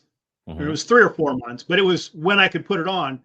So I actually put on E4 before the people that took their advancement exam in August, because that was in December. Okay. So because of that, it made my date go back to because they take the test in the Navy, they take the test twice, which they're changing that now, but they take it in the spring winter, spring, like February, and then they take it in August. Why did they do that? Why were they taking it twice? Well, it's for advancement. So they take it twice to try and advance people throughout the year. Oh, I see. Okay. So because you take a test, and then depending on how well you do on the test, depends on when you advance or if you advance. Right. Because they've got a quote on how many they can make, and so, but I had actually, because of my getting getting promoted, meritorious at promotion, it went back to the the February test Okay. for the time to start. So I put on E4 or third in December or November, and then I take it's supposed to be a year before you can take the test for E5. Right. Well, because of the dates, I ended up putting third on in December and taking the test in February, and then made second. So the results came out in June. So I went from an E3 in November to the following June being an E5. Wow. That's pretty impressive. Which made some of the people on board not very happy, shall we say, because now they were junior to me and I showed up late, and but we all got along pretty good for the most part. Yeah. Well, I can understand the frustration in it, but I mean, absolutely. A meritorious promotion, though. I mean, not much you could do about that. It was because of my A school. So if I would have been an E3 in A school, they would have given me E4. But I was an E2, so they gave me E3 and said, well, when you get to your command, if they like you, they can do this within the first 4 months or whatever. Right. So went ahead and got promoted, and yeah, made E5 in June of 93. That's pretty quick overall. I came in December or in November of 91. So a year and a half. Yeah. That's quick. That was quick. It was quick. So I said we had moved the ship into dry dock at one point. So we moved the ship into dry dock, and my chief engineer, we had an electronics tech, an ET, that was wanting to go to a very advanced school called 2M, which is micro miniature repair. Okay. So basically you get certified to work on multi-layer circuit cards and go down into the old circuit cards that had components soldered into them instead of just on the surface. So he goes to this school over on Ford Island, and we're in the yards, in dry dock, out of the water, and I get a phone call from my chief engineer, and he's like, hey, come talk to me. So I walk in, I'm like, what do you got? He's like, well, this guy's over at Ford Island at this school. It's a soldering school. And he needs more people or they're going to cancel the school. And I'm like, okay. I'm like, well, how long is this school? Because I've got stuff tore apart on the ship that I'm the only one working on, and nobody else is going to work on it. So he's like, oh, it's like a week. It's like basic soldering or something. Well, the basic 2M school is a month long, and you're not supposed to do anything else besides that school. Right. So no duty, no nothing. You're supposed to spend all your time. So I go over there, get there, and they're like, well, yeah, you're supposed to be here. You can't stand duty. You can't do anything. And I said, I got stuff tore apart on the ship. Well, this is what it is. And so I ended up staying for the school, but then I would go stand my duty days and work on stuff on the boat at night every third day, because we were on 3-section duty. Oh my God. Wow. Yes. You were working overtime, like some big time overtime. So I was putting my hours in. Yeah. So got that done, actually graduated, which was great. So got my basic certification. Yeah, we'd made a couple more trips to Bremerton. Went back and picked up, I believe it was a Starrett. I remember the Fox, and I think it was the Starrett. We picked those up both separately and towed those up, which were big cruisers, I think they were. Took those up to San Francisco and dropped them off. And we were supposed to be going to Mazatlan, Mexico for our port visit after we had gotten done with the one in San Diego. And we get this tasking. Right. It says, you're not going to Mazatlan, you're doing something else. and we can't tell anybody what it is. And you can't tell your family what's going on. You can't tell anybody what's going on. Oh, jeez. Right? Like, dude, we're a seagoing tug, basically. You know, what are we going to do? So we go past San Diego, and we meet up with this quote unquote tuna boat. Okay. Well, this tuna boat had more antennas on it than you can shake a stick at. I mean, it was just full antenna. It was not a tuna boat. Well, come to find out, DEA had made a undercover buy, and they were going down. This tuna boat was going down to pick up this cocaine from a ship coming out from Colombia. Okay. So the tuna boat met this other boat, and they loaded all this cocaine on board. We had 3 tons of 98% pure uncut Colombian cocaine. Holy cow. Yeah. And of course, where do they put it? They put it in the magazines in the berthing. and so the engineering was part of this berthing, and engineers are the ones that make the ship go through the water. Yeah. And so we don't necessarily see a lot of topside time on that. We did because it was so small, but we're a little strange, shall we say? So we're literally walking around the boat. How you doing? Just messing with, because we had DEA on board as well. Oh my God. And the DEA agents that we had on board were not really friendly, shall we say? Yeah. They didn't enjoy jokes. They didn't enjoy the jokes, no. So as we were headed back to Pearl, we had an individual, a second class. He was a machinery repairman. I still keep in touch with him on Facebook these days, but Nice. so he had asked. We're sitting on the mess decks, and there's, I can't remember if it was 3 or 4 tables with like 6 seats on each side, and that was all the seats to eat. We would rotate through, but we only had 100 people, so it wasn't a big deal. And so he's sitting there, MR2 sitting there, and this DEA agent is sitting next to him, and the ranch dressing is on the other side. So MR2 looks at this guy, and he's like, "Hey, dude, can you pass me the ranch?" And this DEA agent, he's just sitting there, just eating. He's not looking, not talking to nobody. So the guy looks at him. He's like, "Hey, dude, can you pass me the ranch?" And again, he ignores him. So MR2, being MR2, looks at this guy. He's like, "Hey, drug dude, can you pass me the ranch?" Which was evidently not the right thing to say. Hey, drug dude. So this guy gets up, takes his tray, dumps it in the trash, and is out the door. Yeah. And he goes up and tells the CO that this guy called him drug dude. So forward about a week, and we're getting ready to pull into Pearl.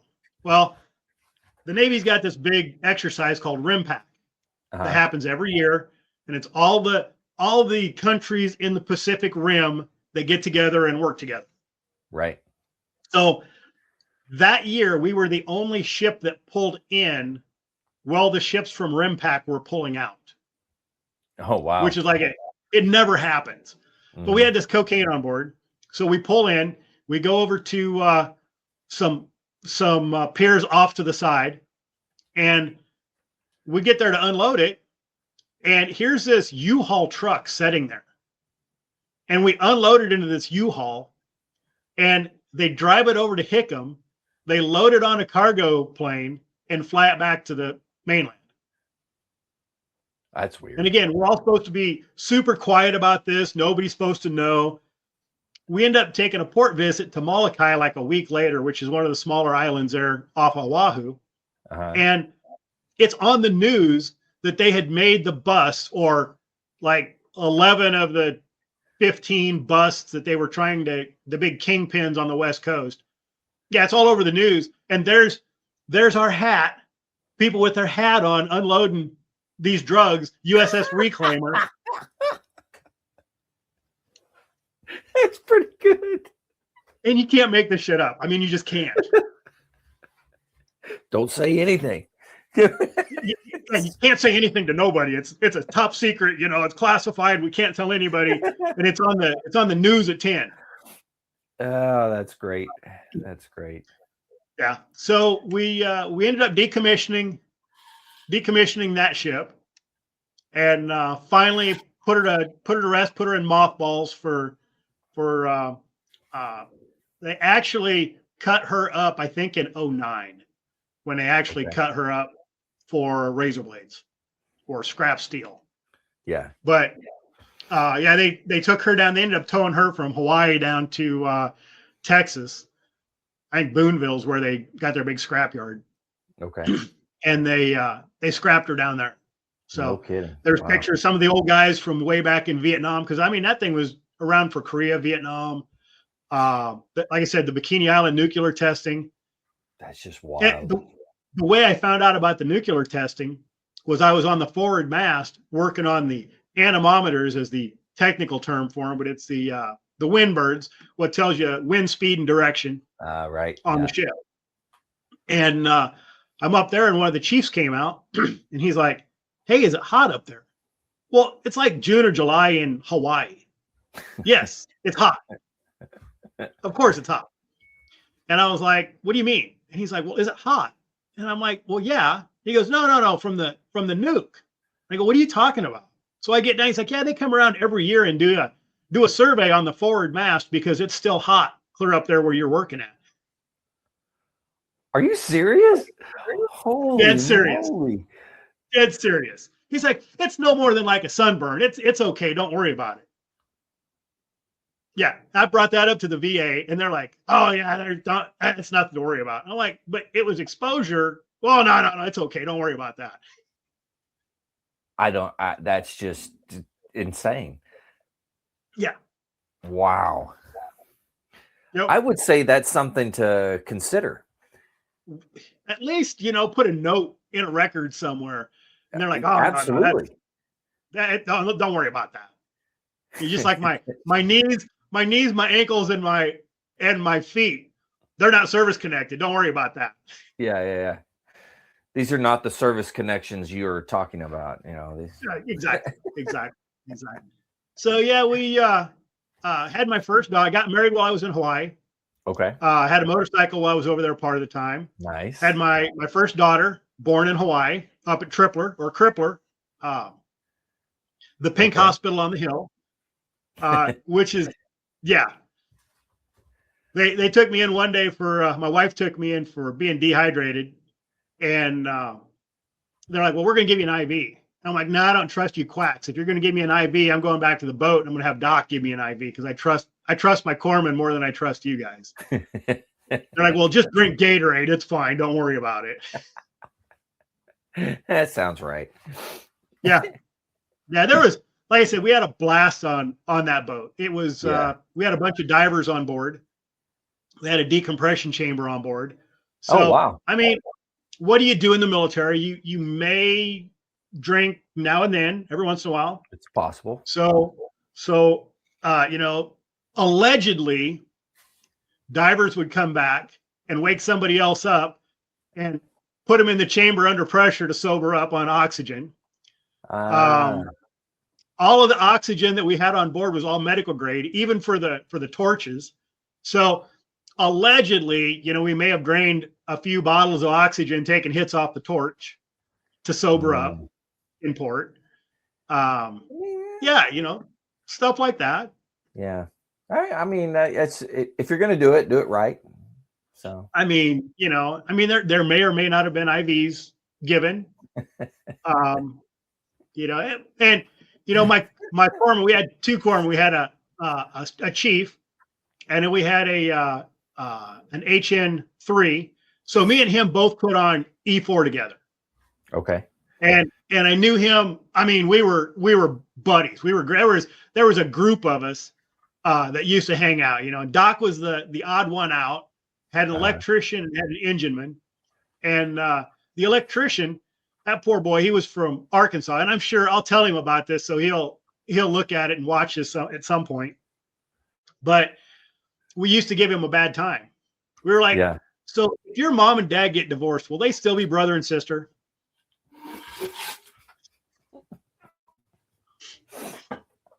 Nice. You know, and then we'd ask him, you know, did you really join the Navy for a pair of boots?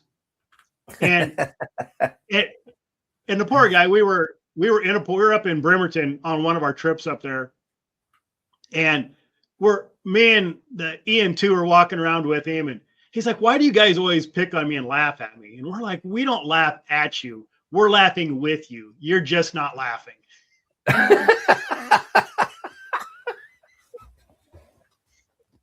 That's good. Oh, yeah, the crazy stuff. You know, he did all kinds of fun stuff there. I was always told that if you're not being picked on, it's because they don't like you. Exactly. If you are being picked on, it's because they like you. Exactly. So yeah, I was still in when they used to tack crows on. So, you know, blood stripes, they tack your crow on your collar or on your sleeve. So you always had our ranks on our sleeve. So when I made second, I had everybody tacked it on, you know, everybody tacked third on. Allegedly, I got my arm wrapped around a steel stanchion, and some of the older guys tacked my crow on. And I'm like, well, you guys like me, so okay. When I made second, I got it tacked on, and it was a QM2, a quartermaster. So one of the guys that looks at the charts and tell you where you're going, but he was a diver. So great big stocky guy.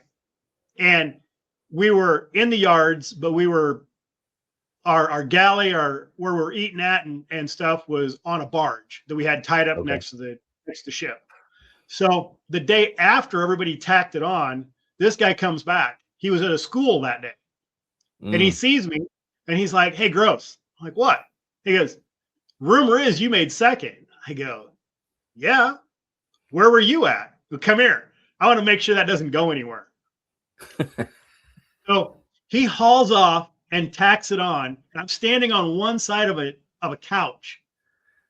He uppercut and hit my arm and lifted me over the couch onto the deck on the other side of the couch. And I get up and I look at him. I'm like, is that all you got? Oh, no. And he just, yeah. Oh, man, that's pretty good, though. I mean, yeah, he let you have it. Oh, yeah. He did not hold back. But, I mean, I was like, is that all you got? That's, you know, okay. Oh, man. I'm sure you walked around the corner and you were like, yeah. No, not really. That's it. No? Now we were watching. That's when Sally, Jesse, Raphael, and the Murray Show and all those guys were on. Yeah. So that's what we did at lunch is, you know, you'd set and turn that on, and that's what was on the mess decks, and that's what was on wherever you were at lunch. Or everybody's like, hey, what's going on? What's the latest stupid stuff on the shows? Yeah. That was your jackass back in the day. Yes. Yep. I love it. Exactly. Oh, that's great. Yep. So yeah, we did that. That was all on board the reclaimer. And literally had a car that we had bought from somebody so it was me and my wife and my oldest daughter, and we're getting ready to leave the island, and we got to sell the car, but we got decommissioning, but we got to leave. So we ended up selling the car and had the people that we sold it to meet us at the airport. We had packed all our stuff in the car. They met us at the airport, gave us their money, and we gave them the keys, and they drove away with it as we left the island. Wow. Yeah. That's the way to do it right there. Yeah. Yep. Yeah. And it was, I got one more on there, and then we'll get off the reclaimer. We had an individual that his dad was an Air Force colonel, and rumor had it that his dad told him he couldn't join the Air Force. So he joined the Navy. And they said he couldn't sweep correctly. Yes, you heard me right. So he's out driving around on the because at that point you could rent Jeeps and stuff from MWR. Oh, wow. Okay. So he was out driving around in base housing and spinning the wheels in base housing. Well, a car pulls up behind him, and this guy gets out and walks up, and he goes, "Do you know who I am?" "No." "Well, let me see your ID." He goes, "I'm Pac Fleet." Well, this kid was an E3. This was the admiral that was in charge of the entire Pacific Fleet in Hawaii. God, man. So this guy takes his I'm Pac Fleet. He means, yeah, I am. I am Pac Fleet. Yeah. So he takes the kid's ID and tells him to go back to the ship. Mm-hmm. Well, the kid's on liberty, so why would you go back to the ship? Yeah. So he goes downtown for the night. Goes down to Waikiki. Comes back the next day. We actually had admiral's mast at the ship for this guy. Wow. Yes. Ooh. He got a little bit of extra duty, a little bit of restriction. Yeah. He came back one day late, and we were getting underway. So he came back with like a day or two's worth of growth. So as we pulled out of the harbor, they allegedly took a bucket and threw it in the water and pulled a bucket of salt water up. And then he got to shave, dry shave with salt water, no shaving cream, no nothing on the way out. I'm betting that was a fun time. Yeah. So when I say I came in the old Navy, I came in the Navy that you still did what they call hazing today. No, it's training. It's training. It's camaraderie. Camaraderie. That's right. You know, and it's all how it's done. That's you know, true. it can be done. It can be done to an extreme, or it can be done to a point that actually does bring you in as part of the crew. Yeah, that's true. I'd agree with that. So yeah. Those were all. You can't call it hazing anymore. You can't do that. You just can't call it hazing. Yeah. It's training. Oh my gosh, that's funny. So let's see. Then I headed off to San Diego, and I went to the USS Copeland, which was a fast frigate, FFG 25.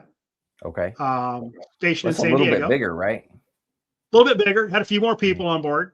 Okay. And I was in, instead of engineering, I was in technically combat systems, which is where your electronics guys are at, and a little bit more above the waterline. But I spent more time below the waterline than I did above the waterline because I just felt more comfortable with those guys than kind of like, separating your job from one place to another, and you just feel more comfortable with around people you've already been around. Yeah. So I started that in '94.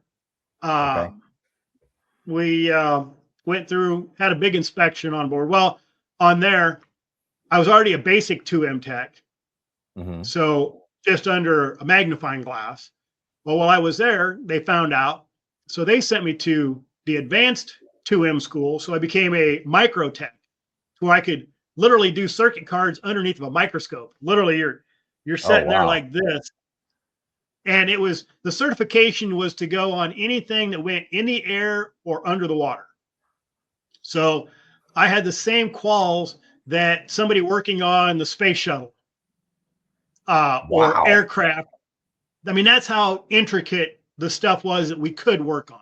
Now, I didn't work on too much of that stuff, but had the training to do that, had to do some of that. Huh. That's some cool training though. It was pretty good. Even though the first time I was like, oh yeah, it's a basic soldering school that was a month long, and but Huh. Yeah, so we had a little more than a basic soldering school then. Yeah, a little bit. We had an inspection on board, which is your propulsion inspection. Okay. And so we had found out in the frigates, in the control panels, that because on those are gas turbine propulsion. Right. You got an LM2500 jet engine in an enclosure that you spin up, and it's got a clutch on it that goes to the reduction gear that goes out to the screws and makes you go through the water. And So there was a certain circuit card that was notorious for burning out, but it was a lamp driver circuit card. Okay. So it really, all it did was light up light bulbs on the consoles to tell you if something was good or bad, or on or off. Okay. But it was like 7 channels on this circuit card. So to send it in for a repair was like $1,000. To get a brand new one was like $2,000.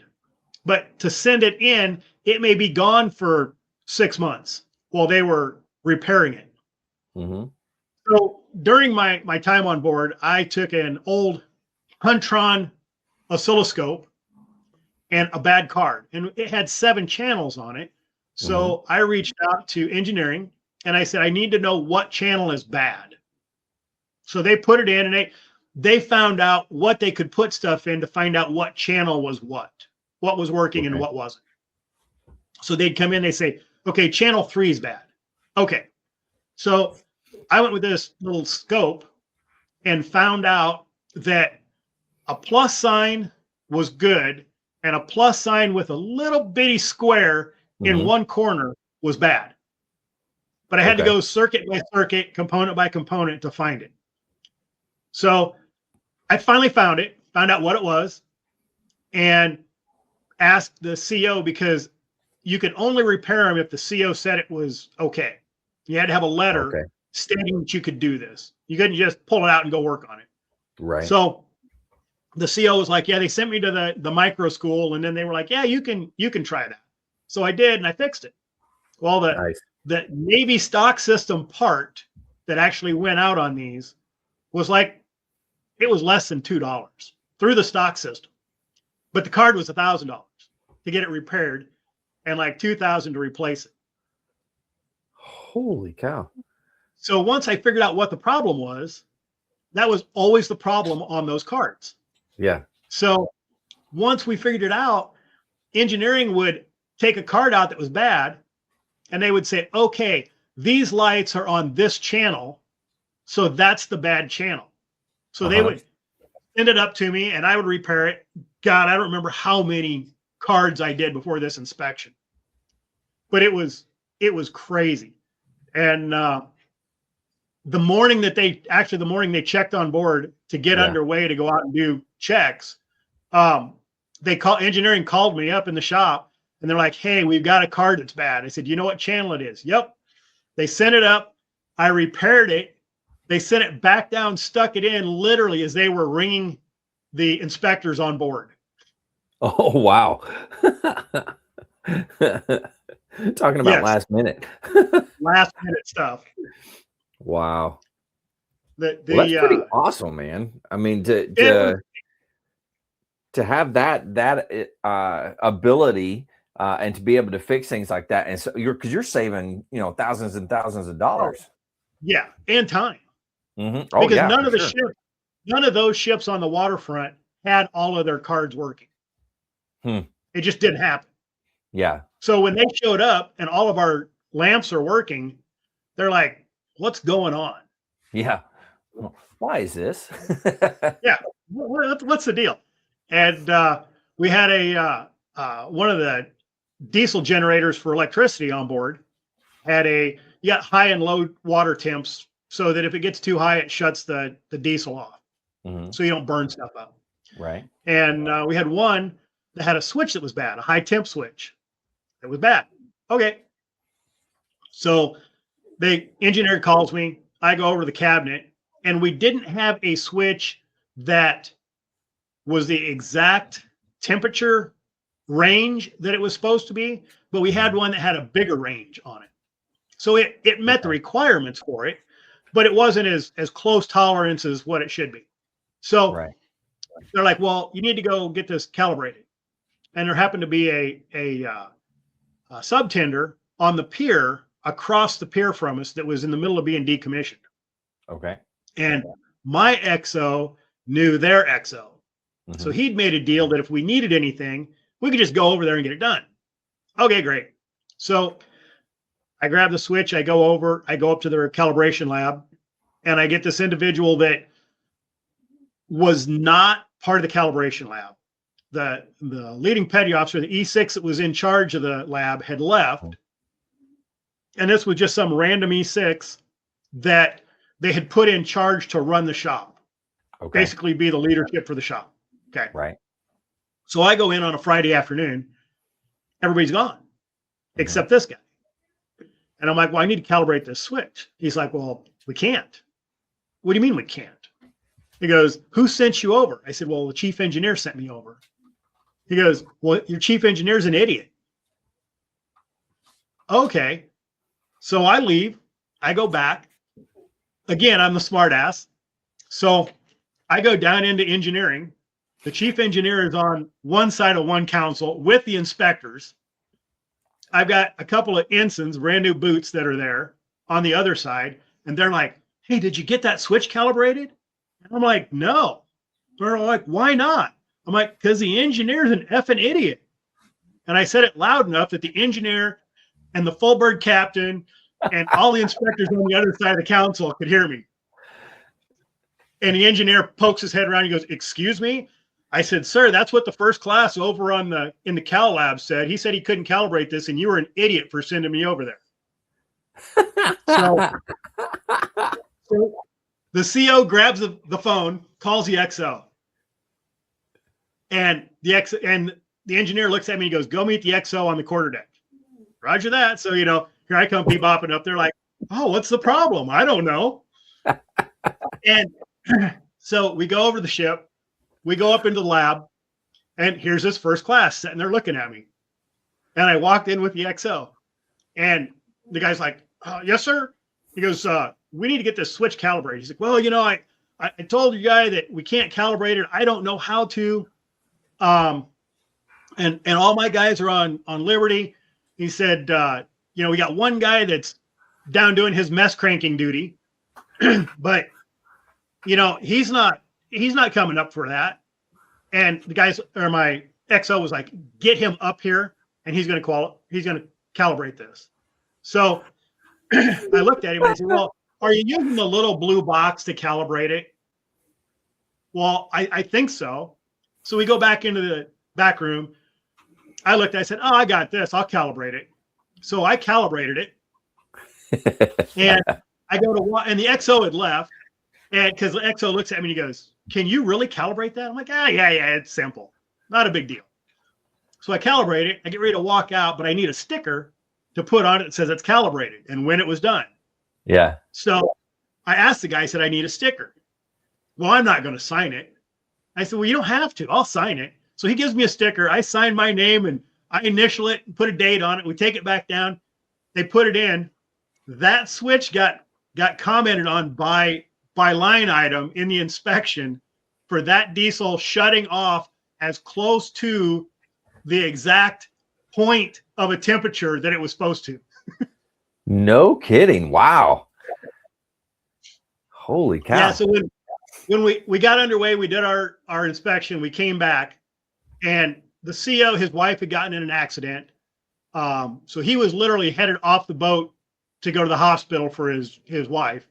Mm-hmm. And I had the first watch on the quarterdeck, and when we pulled in, so I'm standing up there and they get ready to ring him off. And my department head happened to be the officer of the day, officer of deck, or the command duty officer for the day. And so we're ringing him off, the CO off, and the CO stops. He goes, Gross. Yes, sir. He goes, we're gonna give you a Navy Achievement Medal for that. And I go, nice. All the work that you did to get us through this inspection. I'm like, sir, I just did the work that you guys trained me to do. Just literally nothing more than the schooling that I've done. And the department head looks at me after the CO left. He looks at me and he goes, if CO says he's going to give you an award, you just shut up and take it. Yeah. And that's a good point. Right? Oh, Yeah. man, that's great. I think that's a good place to kind of leave off, if you don't mind, and then we'll come back and hit up the rest on a part 2. Absolutely. All right, cool. Well, Well, hey, what's that? I said, I don't know about the rest, but a second part. Well, you know, we'll do however many parts we got to do. It's no big deal. No big deal. It's what we're here to do. So I always end these talking about veteran suicide, those types of things. But I first want to say thanks for coming on and doing this. Incredible storyteller. So thank you. You make my job super easy. I just get to sit here and laugh and have a good time. So yeah, nothing wrong with that. But thanks for coming on and doing that. Truly appreciate it. To all the listeners out there, if you're struggling, you need help, anything like that, don't forget that the VA does have some good resources. You can always dial 988, press option 1. You can always text 838-255 or go to veteranscrisisline.net, click on that chat icon. Any of those options will put you in contact with somebody that can help you out. But remember, one veteran life lost is one too many. I care about you. I know Dan cares about you. The whole veteran community cares about you. So please reach out for help. And if you're out there, you're not struggling, reach out to the buddies you served with. Ask them how they're doing. If they need that helping hand, please give it to them. All right, one last time. Thanks. Don't hang up on me, though. To everybody out there, stay motivated. Change your socks. Hey, on that 988 number. Yeah, go ahead. If you have somebody that you're worried about and they don't want to call, if you call the 988 number and give them your buddy's number, they will call that person and check on them. Oh, wow. So it's a two-way thing. You can call it, or you can call it for a buddy to have somebody check on them. Ah, that's very cool. Well, thanks for sharing that. That's awesome. Yeah, that's good info. I didn't know that. Well, now we do. Knowing is half the battle. G.I. Joe, great American hero. All right, Dan, thanks, man. Truly appreciate it. To everybody out there, stay motivated. Change your socks.